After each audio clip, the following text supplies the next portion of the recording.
그 비상대책위원회 시작 전에 북핵 위기 대응 특별위원회 위원장에 대한 임명장 수여식을 하도록 하겠습니다. 한기호 위원장님 와 계십니까? 예. 마스크를 잠시 두 분 벗으시고 진행하도록 하겠습니다. 예. 지금부터 북핵 위기 대응 특별위원회 위원장 임명장 수여식을 시작하겠습니다. 임명장 한기호 위 사람을 북핵 위기 대응 특별위원회 위원장으로 임명함. 비상대책위원장 정진석.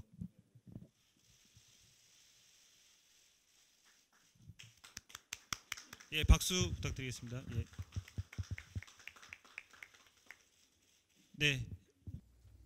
네, 제8차 비상대책위원 회의를 시작하겠습니다. 카카오 네이버 서비스 중단과 그 여파에 대해 여당 대표로서 심각하게 받아들이고 있습니다. 카카오 네이버는 사실상 국가기관 통신망에 준하는 역할을 하고 있습니다. 사고 발생 시에 대한 보안 시스템이 이렇게 허술했다는 점에 국민 모두가 놀라고 혼란스러움을 느끼셨을 겁니다. 국회 과방위 차원에서 정확한 원인을 파악하고 재발 방지 대책을 마련해 나갈 것입니다. 우리 국민의힘의 비상대책위원회는 북한 도발에 적극적으로 대응하기 위해 북핵 위기 대응 태스크포스를 출범시키기로 하였습니다. 삼성 장군 출신의 한기호 의원님이 위원장을 맡아주셨습니다. 김정은의 도발이 점입 가경입니다. 연일 북한 군용기들이 NLL 전술 조치선을 넘어와서 위협 비행을 하고 있고 해상 완충구역 내 무차별 포격을 감행하고 있습니다. 9.19 합의 따위와 안중에 없다는 자세입니다. 단거리, 중거리, 대륙간 탄도미사일, 순항미사일이 우리 머리 위를 날아다니고 있습니다. 북한이 작은 일에도 발끈해서 언제든지 핵무기를 사용할 수 있다는 공포감을 극대화시키고 있습니다. 소형화, 경량화한 전술핵 무기의 공격 목표가 대한민국의 항구와 공항이라고 분명히 밝히고 있습니다. 러시아가 우크라이나에서 핵무기 사용을 공언하면서 펼치고 있는 미치광이 전략의 복사판입니다. 소련 제국이 붕괴할 때 우크라이나의 핵무력은 세계 3위 수준이었습니다. 우크라이나는 미국과 영국이 제공한 안보 약속을 믿고 핵무기를 전면 포기했습니다. 우크라이나가 1994년 러시아, 미국, 영국과 체결한 부다페스트 협약입니다. 2014년 러시아가 우크라이나의 크림반도를 점령했을 때 미국과 영국은 지켜보기만 했습니다. 지금 푸틴이 핵 사용을 위협하고 있는데도 미국과 영국, 나토 어디도 핵 반격을 명시적으로 약속하지 못하고 있습니다. 푸틴이 실제로 전술핵을 사용해도 미국과 나토는 핵 반격을 하지 못할 것입니다.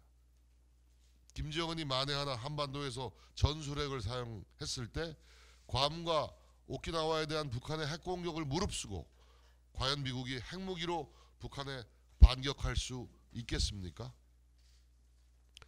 저는 대비책은 하나라고 생각합니다. 한미 군사 동맹을 굳건하게 다지는 일입니다. 자유주의 연대의 결속을 강화해야 합니다. 북한이 무력 도발을 감행할 경우 곧바로 김정은 정권이 붕괴로 이어질 것을 힘으로 보여주어야만 합니다. 박정희 전 대통령은 북한의 판문점 무력 도끼 만행에 대해서 이렇게 경고했습니다. 미친 개에는 몽둥이가 약이다. 국민의힘은 우리 정부와 군이 북한의 대남 무력 도발에 빈틈없는 대비태세를 갖추고 한미 군사 공조 체제를 견고히 지탱해 나갈 수 있도록 긴밀히 협력할 것입니다. 우리 국민 10명 중에서 9명이 사용하는 카카오 메신저가 전산센터 화재로 먹통이 되면서 국민의 일상생활이 모두 멈춘 것 같은 불편을 느꼈습니다.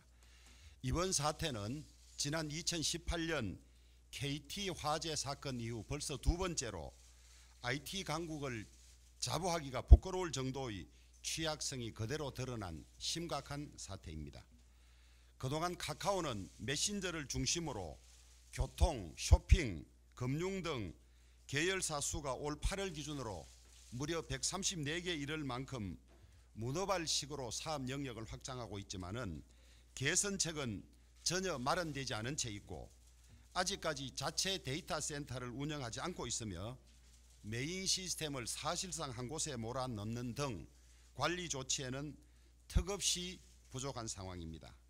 더구나 KT 사태를 겪고도 화재 같은 재난 상황에 전혀 대비하는 이중화 장치를 하지 않은 점에서 이번 사태는 설마라는 안전불감증이 만든 인재라고 할 수 있습니다. 특히 우리나라는 네트워크망 교란 같은 북한의 도발 위협에도 충분히 대비해야 하는 만큼 국가안보 차원에서도 관련 대책의 마련이 시급하다고 하겠습니다. 지난 20대 국회에서 데이터 센터를 국가재난관리시설로 지정하는 내용의 방송통신발전기본법 개정안이 상임위는 통과하고 법사위에 계류되어 있는 상황에서 해당 회사들이 과도한 이중규제라는 항의 때문에 21대에 다시 논의하기로 하고 폐기된 바가 있습니다. 국가안보와 국민생활보호 측면에서 개별 기업에만 맡겨놓을 수 없는 상황이기 때문에 이제라도 국회가 나서서 관련법을 정비해서 만전을 기해야 할 것 같습니다. 이번 사태로 다수의 국민들과 전문가들은 과도한 독과점을 막아야 한다는 지적을 하고 있는 만큼 여야가 독과점 방지와 실효성 있는 안전책을 위해서 합의해서 좋은 안을 조속히 만들도록 하겠습니다.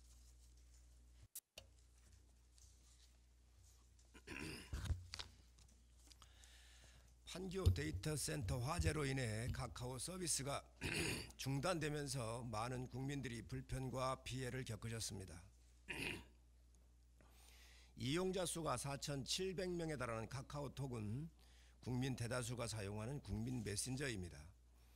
카카오톡뿐만 아니라 택시, 페이, 맵, 지하철 등 대부분 서비스가 중단되면서 국민들의 일상이 멈출 정도로 엄청난 피해가 컸습니다.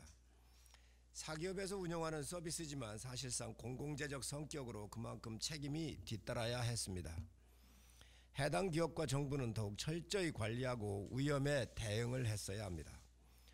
카카오 먹통의 1차적인 원인은 지하 전원장치에서 발생한 화재이겠지만 보다 근본적인 원인은 완벽한 이중화를 갖춰놓지 않았기 때문입니다.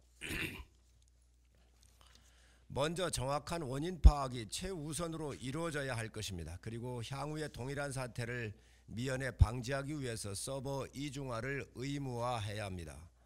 지난 15일 낮부터 시작된 불통이 여전히 완전 복구되지 않고 있다는 점은 세계적 수준이라고 자부하던 대한민국 데이터 통신 인프라 수준의 큰 타격이 아닐 수 없습니다. 다양한 위기 대응 시나리오에 화재 대비책도 마련되어 있지 않았고 총체적인 관리와 대비 부족이 있었다는 점을 부정하기 어렵습니다. 데이터 센터에 대해서 소방, 방재, 보안 분야 등 철저한 안전 대책을 마련을 해야 합니다. 이번 사태의 원인을 규명하고 발생할 수 있는 모든 위기 상황에 대한 매뉴얼과 대비책을 다시 점검해야 합니다. 이와 관련해서 당정을 열어 문제점을 보완하고 국민의 생활에 불편함이 없도록 조치하겠습니다. 윤석열 대통령 퇴진 촛불 집회에 나가 탄핵을 운운했던 민주당 김용민 의원에 대해 같은 당 안민석 의원이 옹호하며 자신도 집회에 함께할 뜻을 내비쳤습니다. 광우병 선동과 탄핵의 맛을 봤던 권력의 불나방들이 본성을 드러내고 있는 것입니다. 민주당은 즉각 자당 소속 두 의원이 이러한 망발이 개인적 일탈인지 아니면 민주당의 공식 입장인지 분명히 밝혀야 할 것입니다. 윤석열 정부가 출범한 지 고작 5개월이 지났을 뿐입니다. 그럼에도 민주당이 대선에 불복하려는 움직임은 끝도 없이 계속되고 있습니다. 이는 국민 주권에 대한 명백한 도전 행위입니다. 최근 민주당의 움직임은 과거 광우병 선동 때를 연상케 합니다. 전국 거리 곳곳마다 민주당이 내건 현수막들이 눈에 띕니다. 하나같이 거짓과 선동, 내로남불, 뻔뻔함으로 가득 차 있는 내용들입니다. 민주당 현수막은 윤석열 정부가 국공립 어린이집 예산을 삭감했다며 선동하고 있는데 윤석열 정부는 2025년까지 2,750여 개 개소에 국공립 어린이집을 확충한다는 계획을 차질 없이 추진하고 있으며 관련 예산은 실질적으로 삭감되지가 않았습니다.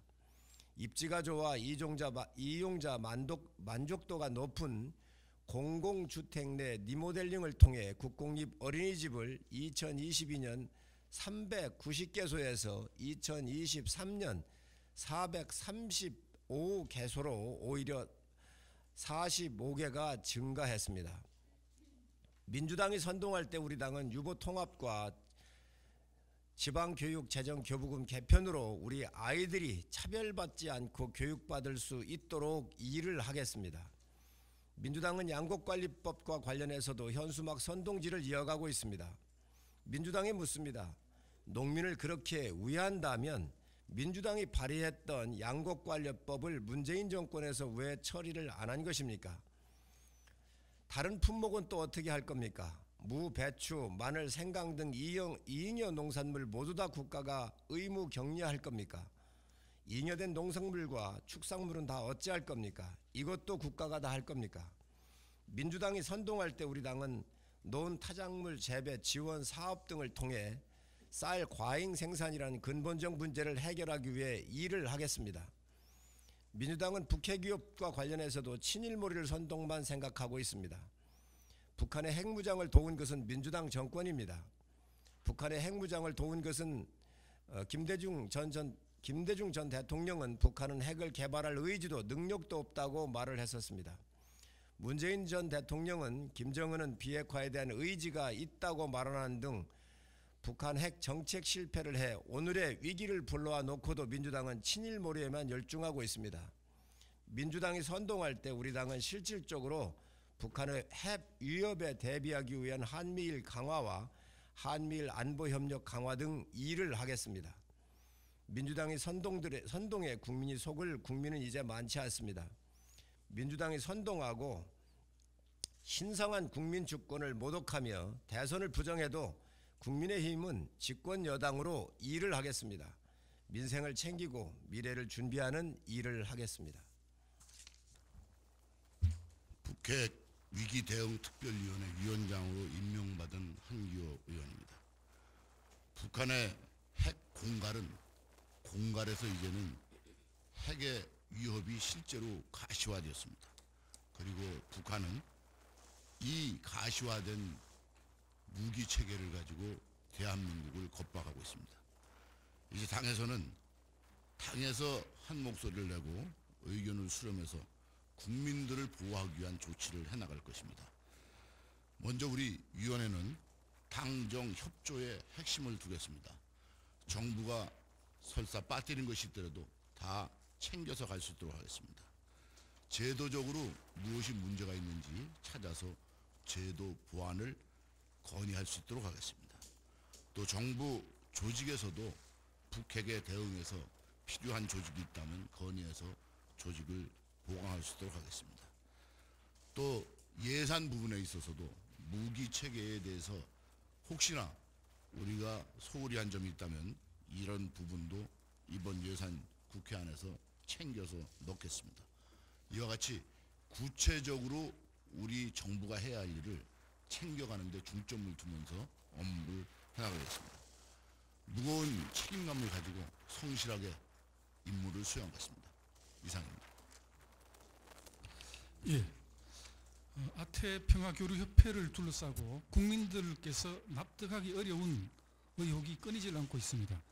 구속된 이화영 경기도 부지사와 쌍방울 사이로 가며 16개에 달하는 대북 사업을 추진하고 수억 원의 보조금까지 받았습니다. 출처도 불분명한 수십 점의 북한 그림을 밀반입해서 창고에 쌓아두고 있었고, 쌍방울 고위 간부와 합작으로 직원 60여 명을 동원해서 중국을 통한 쪼개기 대북 송금 정황까지 드러났습니다. 뿐만 아니라 아태협 회장이 가상화폐 10억 개를 만들어 이재명 대북 코인이라고 판매하고 북한 화폐를 대체할 수 있다고 홍보했다는 보도도 있었습니다.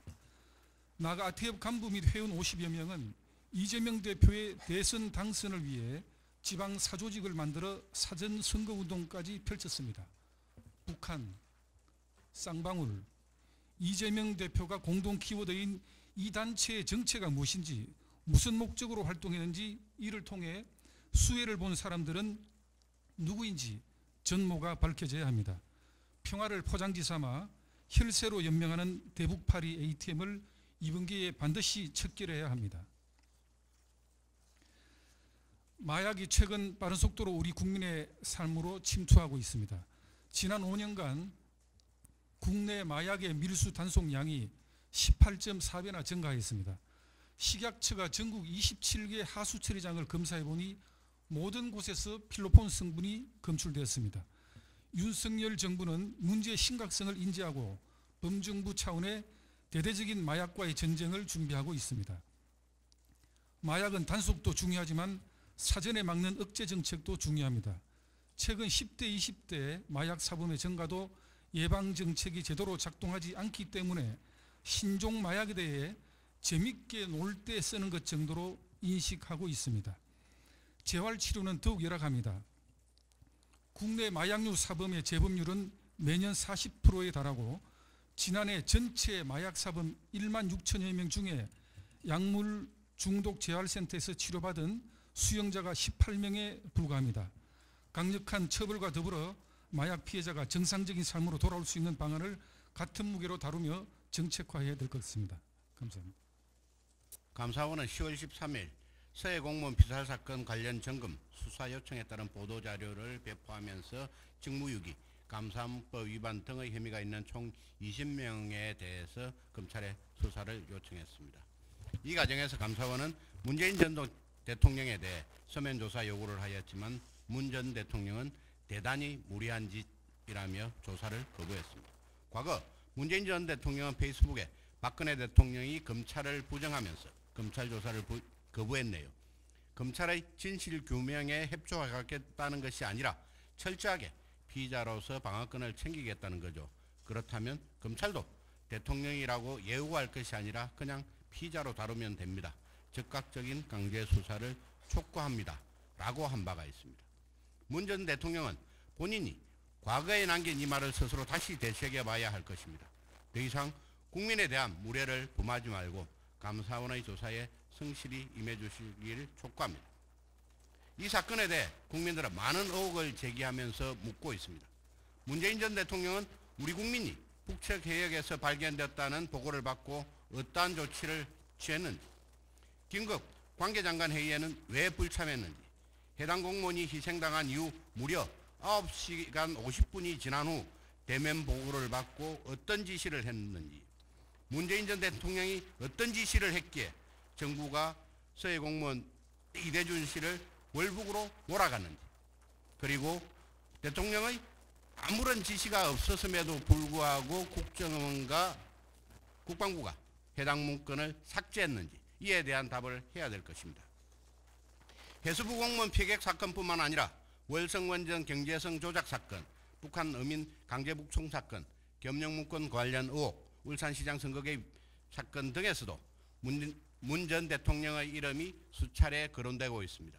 심지어 최근 구속된 이상직 의원과 관련이 있는 타이이스타젯에 문 전 대통령의 사위가 특혜 채용되었다는 의혹까지 문 전 대통령과 주변 인물들이 연루된 수많은 사건과 관련하여 국민의 의심이 커지고 있습니다. 법과 절차에 따라 정상적으로 진행되는 서면 조사조차 무리한 짓으로 치부하는 문재인 전 대통령에 대해 깊은 유감을 표하며 스스로 떳떳하다면 당당히 진실규명에 앞장서야 할 것이고, 검찰은 문 전 대통령을 반드시 조사해야 할 것입니다. 끝으로 문재인 전 대통령이 2016년 직접 언급한 말을 그대로 전하며 발언을 마치고자 합니다. 법 앞에 만인은 평등합니다. 성역이 있을 수 없습니다. 대통령도 범죄 행위를 했다면 당연히 수사받아야 하고, 또 퇴임 후에 불기소 특권이 없어진다면 그때는 또 엄정한 법의 심판도 받아야 할 것입니다. 이상입니다. 네, 전주의 비대위원입니다. 미성년자 11명을 연쇄 성폭행한 범죄자 김근식의 출소가 당초 오늘 예정이었지만 어제 저녁 재구속이 결정되었습니다. 재구속이 결정되기 전까지 출소를 앞두고 그 사이에 많은 시민들이 분노와 공포 그리고 불안에 떨어야 했습니다. 며칠 전 김근식이 출소 후 경기 의정부에 있는 한국법무보호복지공단으로 입소 예정이라는 소식이 알려지자 지역 사회 전체가 우려를 표하며 주민들의 거센 반발로 이어지기도 했습니다. 당초 발표한 법무부와 경찰청의 합동 관리 대책을 보면 전자발찌를 부착한 김근식의 출소 직후부터 1:1 전담 보호 관찰관 배치, 24시간 밀착 동선 관리로 19세 미만 미성년자 접촉 원천 차단, 준수사항 위반 시 엄정 조치 등이 포함되었고 관할 경찰서에서도 5명의 특별 대응팀을 지정해서 신속히 대응하겠다고 발표를 했습니다. 그러나 이러한 관리 대책에도 불구하고 미성년자들을 대상으로 연쇄적인 범행을 저지른 성범죄자가 내 주변에 살게 된다면 주민들은 공포와 불안에 떨 수밖에 없습니다. 김근식은 2000년 이미 미성년자 성폭행 범죄로 징역 5년을 선고받아 2006년 출소한 후에 불과 16일 만에 또다시 미성년자들을 대상으로 성범죄를 저질렀던 악랄한 상습범이었습니다. 무엇보다 출소 후 재범 가능성이 높다는 많은 전문가들의 우려에도 마땅히 제재할 수 있는 방법이 없다는 것이 문제였습니다. 이번 사태를 계기로 상습적인 성범죄자에 대해서 우리 사회가 충분한 대책을 마련하고 있는지 다시 한번 돌아보아야 합니다. 전자발찌를 부착하고도 재범을 저지르는 사태가 계속해서 나오고 있고 성범죄 경력이 많을수록 전자발찌를 훼손하고 재범할 확률이 높다는 연구 결과도 있습니다. 지난 2020년 조두순 출소를 우려해서 국민의힘이 보호 수용 법안을 발의한 바 있습니다. 그렇지만 아직까지 국회에서 처리되지 못하고 있습니다. 아동을 상대로 한 성폭력 범죄로 중상해를 입혔거나 상습적인 성폭력 범죄, 살인 범죄를 저지르는 등 위험성이 매우 높은 사람들을 형기 종료 후에 일정 기간 수용할 수 있도록 하는 보호 수용 법안도 조속히 논의해서 처리할 것을 촉구합니다. 이런 사안이 터질 때마다 동일한 논란을 반복할 것이 아니라 근본적으로 국민들의 불안을 해소할 수 있는 대책 마련을 해야 하고 국민의힘이 앞장서도록 하겠습니다. 이상입니다. 대한민국 대통령은 국민의 생명과 재산권을 지켜야 하는 의무가 있습니다. 문재인 전 대통령은 지난 5년간 재임 기간 동안 이 소임을 다했는지 묻지 않을 수 없습니다. 특히 2020년 9월 대한민국 국민이자 해수부 공무원이었던 이대준 씨가 북측에 의해서 총살되고 화형당하는 끔찍한 일이 한반도에서 벌어졌습니다. 구체적으로 보면 2020년 9월 21일 12시 51분에 이대준 씨의 실종이 확인되었습니다. 그리고 그 다음 날 22일 18시 36분에 대통령께 최초로 서면 보고되었습니다. 당시 보고서에는 해상 추락으로 인한 표류로 추정된다고 되어 있었습니다. 그리고 3시간이 지난 22시에 관계장관 회의가 열렸습니다. 이 3시간 동안 문재인 전 대통령은 우리 대한민국 국민을 구조하기 위한 어떠한 조치도 취하지 않았습니다. 매뉴얼에 따른 최초 상황 판단 평가 회의도 열지 않았습니다. 더욱더 놀라운 것은 안보실은 대북 소통을 책임지는 통일부와 어떠한 정보 교류 및 보고도 하지 않고 보고라인에서 배제했습니다. 이 3시간 동안 대한민국 대통령이었던 문재인 대통령은 당시 어디에 계셨었는지 묻지 않을 수가 없습니다. 3시간 후에 열린 관계장관 회의에도 대통령은 참석하지 않았습니다. 이후 문재인 정부에서는 저희가 상상하기 어려운 일들이 지금 현재 감사원의 조사 결과로 속속 드러나고 있습니다. 그것은 바로 증거 조작으로 인한 월북몰이입니다. 구체적으로 보면 서훈 전 안보실장은 당시 이대준 씨가 구명조끼를 입고 있었다고 했었는데 우리 선박에 구명조끼의 수장 변화는 없었습니다. 더더군다나 한자가 새겨진 즉 중국산 구명조끼를 입은 것으로 드러나고 있습니다. 두 번째, 서쪽의 CCTV 사각지대에 이대준 씨가 슬리퍼를 벗어놓고 바다로 뛰어들었다고 했지만 보고서에는 서쪽 CCTV 사각지대가 있었다는 말도 없었고 그 슬리퍼가 이대준 씨 거였었다는 증거도 없습니다. 또한 이 씨가 타고 있었다는 부유물도 대한민국 선박에는 없었던 것으로 드러나고 있습니다. 이러한 미확인 사실을 갖고 기존 증거도 은폐해 가면서까지 문재인 정부는 월북몰이를 위한 인위적 노력을 다했습니다. 더더군다나 발표하는 시점에는 이대준 씨가 도박을 했다느니 정신공황을 앓았다는 등 하면서 인격 살인까지 서슴지 않았습니다. 이것은 국가에 의한 국가폭력입니다. 급기야 미망인은 선거 유세 당시에 윤석열 후보를 만나서 이 사건을 국가가 반드시 밝혀달라고 부탁까지 했고 있고 당시 후보는 이 사건에 대해서 대통령이 되면 반드시 진위 여부를 밝히겠다고 약속까지 한 사건이 있었습니다. 약속까지 했습니다.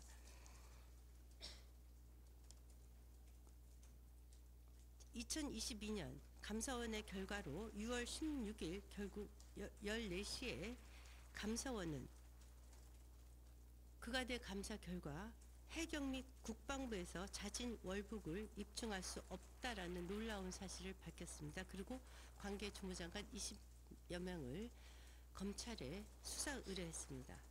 그럼에도 불구하고 문재인 전 대통령은 서면 조사조차 거부하고 있습니다. 만약 문재인 전 대통령께서 3시간 동안 당신의 행적을 밝힐 수 없다면 그동안 대한민국은 대통령이 없었던 그러한 국가가 됩니다. 또한 106건에 달하는 첩보와 증거가 조작 왜곡되고 월북몰이가 실시되었다면 이것은 문재인 전 대통령의 지시가 없이는 있을 수 없는 그러한 일입니다. 만약 문재인 전 대통령이 종전협정을 위해서 대한민국 국민을 북한의 소나기에 방치하고 총살당하고 화형당하게 했다면 이는 분명한 반역 행위에 해당합니다. 대한민국 국민이 만약 대통령의 반역 행위를 묵인한다면 대한민국은 존립할 수 없습니다. 이에 검찰 수사에서 문재인 전 대통령을 반드시 수사해 줄 것을 의뢰하며 대한민국의 위상과 자존심을 회복시켜 줄 것을 바랍니다. 감사합니다.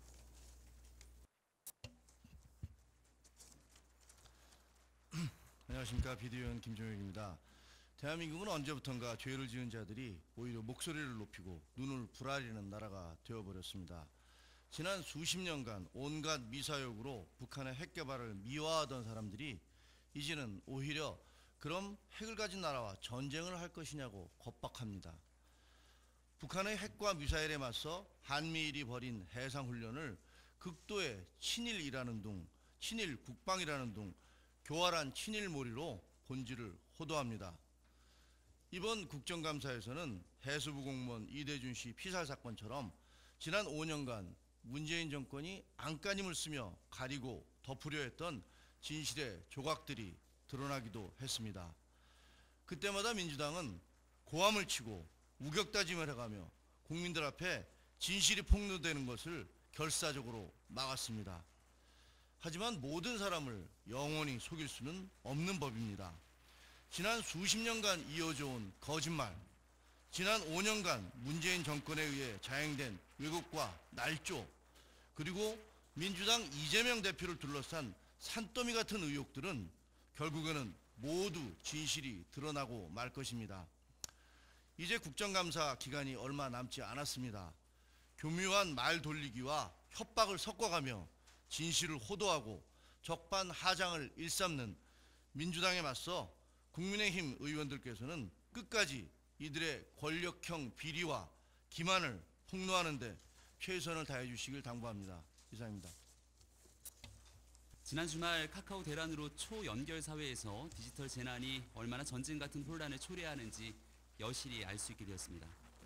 재난 및 안전관리 기본법에 따라 정부는 재난을 자연재난과 사회재난으로 크게 구분짓고 있지만 이 사회재난의 범주에 크게 속할 수 있는 디지털 재난에 관해서는 사회적 논의가 아직 크게 부족한 상황입니다.